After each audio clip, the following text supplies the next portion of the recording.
state capitol, lawmakers met today to get local government perspective on a big issue here in Michigan, data centers. They heard from an employee of one West Michigan township that's been at the center of the debate. 13 on Your Side political reporter Josh Albertus is here now with details on the hearing this morning. Josh?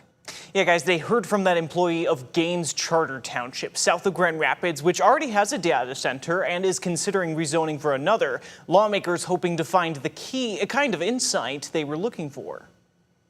Noise, environmental impact, energy costs, all concerns that people across Michigan have raised when it comes to data centers. We have heard to this point from conversations from environmental impacts to the amount of power that is used for data centers to the artificial intelligence ends, and now hearing from a different perspective as well. State lawmakers gathered Wednesday morning looking to get local government perspective on the issue. Would you say, if you had to guess, that the community overall is in support or opposed to the data centers? I would have to say that the comments we've received so far have been overwhelmingly against. But in Gaines Township, where officials are considering a rezoning request for a potential data center from Microsoft, Township Community Development Director Dan Wells said it was hard for him to gauge who was from the township or somewhere else.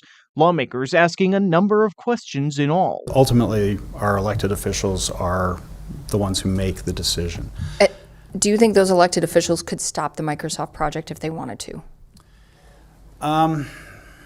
Yes. Okay, you don't need to. I just want to make sure, because since local control to me is my biggest issue on that. Those on the subcommittee included Representative Dylan Wagilla, one of those who proposed a state pause in new data center projects. What we're learning from the people as these come to communities is people want us to take a pause. They want regulations. I would advise that when you're looking at data centers in the broad sense, that context is really important. I've seen some of the legislation, some of the bills that are proposed about a moratorium on data centers. I would say that we would prefer at the local level to make those decisions for ourselves. According to township documents, there would be conditions on the rezoning for the Microsoft project. A public hearing over the rezoning is set for 6 o'clock tonight at the South Christian High School auditorium.